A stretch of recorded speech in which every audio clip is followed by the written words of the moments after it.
Assalamualaikum warahmatullahi wabarakatuh.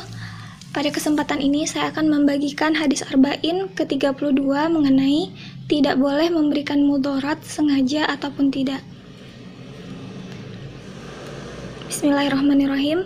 An Abi Sa'id Sa'di ibnu Malik ibni Sinan Al-Khudri radhiyallahu anhu anna Rasulullah sallallahu alaihi wasallam qala la darara wa la dirara hadithu hasan rawahu ibnu Majah wad-Daruqutni wa ghairuhuma musnada warahu Malik fil Muwatta'i mursalan an Amri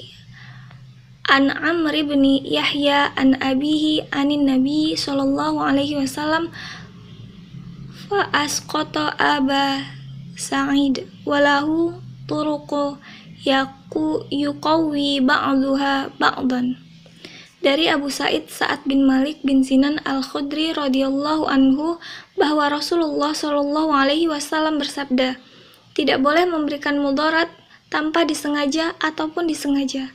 Hadis hasan, hadis riwayat Ibnu Majah nomor 2340, Ad-Daruqutni nomor 4540, dan selain keduanya dengan sanadnya, serta diriwayatkan pula oleh Malik dalam Al-Muwatta nomor 31 secara mursal dari Amr bin Yahya dari ayahnya dari Nabi Shallallahu Alaihi Wasallam tanpa menyebutkan Abu Sa'id, tetapi ia memiliki banyak jalan periwayatan yang saling menguatkan satu sama lain. Hadis ini juga disahihkan oleh Syekh Al-Albani dalam Silsilah Al-Hadits Asy-Syahihah nomor 250. Nah, faedah hadis yang pertama yaitu Islam mendorong untuk mengangkat mudarat dan dilarang memberikan mudarat pada orang lain. Mudarat bisa diberikan pada badan, harta, anak, hewan ternak, dan lainnya. Yang kedua, hadis ini berisi kaidah syariat yaitu mengangkat doror dan dirar. Kalimat dalam hadis adalah dalam bentuk kabar, nanti bermaknaan nahyu atau larangan. Yang ketiga, doror dan dirar ada yang berpendapat maknanya sama. Ada pendapat lain yang menyatakan maknanya berbeda. Doror sendiri memberi bahaya tanpa niatan, tanpa disengaja. Sedangkan dirar memberi bahaya dengan niatan atau disengaja. Kalau doror saja dilarang, lebih-lebih lagi dirar. Dan yang keempat, hadis ini jadi rujukan dalam banyak bab, lebih-lebih dalam bahasan muamalah, seperti jual beli, gadai. Begitu juga hadis ini jadi dipakai dalam bab nikah, di mana seorang suami tidak boleh memberikan mudarat pada istrinya. Juga dalam bab wasiat, seseorang tidak boleh memberikan yang nantinya memudaratkan ahli waris. Kelima, dari hadis ini Syekh Ibnu Utsaimin rahimahullah memberikan kaidah mata sabatat dararu wajaba raf'uhu wa mata sabatal idraru wajaba raf'uhu ma'a uqubati qasidil idrar.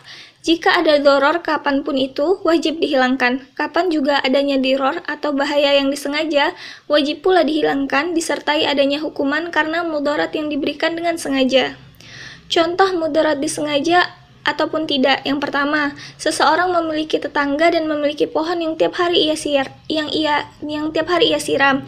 Namun airnya masuk ke rumah tetangganya, mengganggu tetangganya yang menyiram tidak tahu akan hal itu. Ini disebut doror, melakukan dengan tidak sengaja. Yang kedua, ada seseorang punya masalah dengan tetangganya karena salah paham. Tetangga A mengatakan, pokoknya saya akan mengganggumu. Lantas ia membunyikan mesin traktor. Tujuannya untuk mengganggu tetangganya. Nah, ini namanya diror. Kasus kedua, sudah diketahui kalau ia sedang memberikan mudarat karena ia sengaja melakukannya. Kasus pertama, jika ia diberitahu kalau telah mengganggu tetangganya, maka ia pasti tidak akan mengganggu seperti itu. Intinya, doror maupun dirar sama-sama dilarang.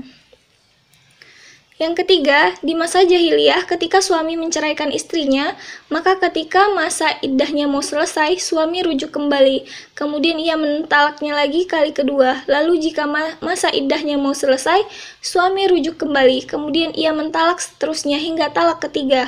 Keempat, tujuannya adalah untuk diror, yaitu mencelakakan dengan sengaja. Karena itu Allah batasi talak itu hanya sampai 3 kali.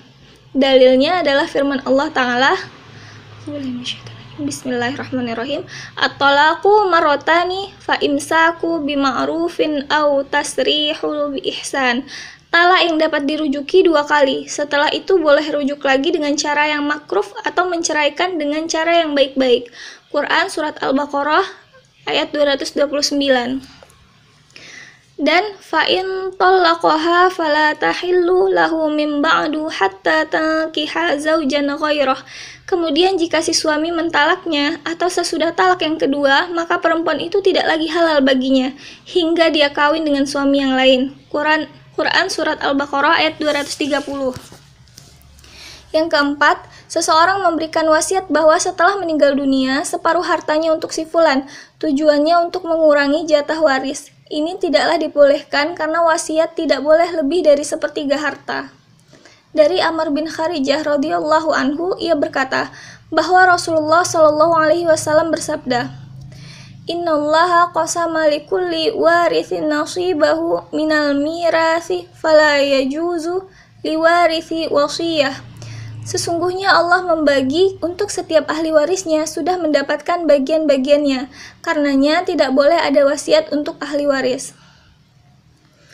Namun kalau yang diberi wasiat adalah selain ahli waris, itu boleh. Namun wasiat itu tidak boleh lebih dari 1/3 dari harta yang ditinggal, sebagaimana penjelasan dari hadis Sa'ad bin Abi Waqqas berikut. Dari Amir bin Sa'ad, dari ayahnya Sa'ad, ia adalah salah seorang dari 10 orang yang dijamin masuk surga. Berkata, Rasulullah Shallallahu alaihi wasallam menjengukku ketika haji wada karena sakit keras. Aku pun berkata, wahai Rasulullah, sesungguhnya sakitku sangat keras, sebagaimana yang engkau lihat, sedangkan aku mempunyai harta yang cukup banyak dan yang mewarisi hanyalah seorang anak perempuan. Bolehkah saya sedekahkan 2/3 dari harta itu? Beliau menjawab, tidak. Saya bertanya lagi, bagaimana kalau separuhnya? Beliau menjawab, tidak. Saya bertanya lagi, bagaimana kalau 1/3-nya? Beliau menjawab, wasulusu katsir, innaka antadzara warathataka aghniya'a khairu min antadzarahum alatan yatakaffafunan nas. 1/3 itu banyak atau cukup besar. Sesungguhnya jika kamu meninggalkan ahli warismu kaya, itu lebih baik daripada kamu meninggalkan mereka dalam keadaan miskin, sehingga mereka terpaksa meminta-minta kepada sesama manusia. Sesungguhnya apa yang kamu nafkahkan dengan maksud untuk mencari ridha Allah, pasti kamu diberi pahala, termasuk apa yang dimakan oleh istrimu. Hadis riwayat Bukhari nomor 4409 dan Muslim nomor 1628. 4 contoh di atas diambil dari Syarah Al-Arba'in An-Nawawiyah karya Syekh Ibnu Utsaimin rahimahullah. Dan yang kelima, yang memberikan mudarat lagi adalah pertama, menjual rokok. Yang kedua, menimbun barang ketika sangat dibutuhkan dan stok terbatas. Dan yang ketiga, menjadi calo hingga memborong tiket angkutan umum sehingga tiket jadi langka dan begitu mahal. Baiklah, demikian penjelasan hadis yang saya ambil dari rumayso.com. Terima kasih. Mohon maaf jika banyak kesalahan. Wassalamualaikum warahmatullahi wabarakatuh.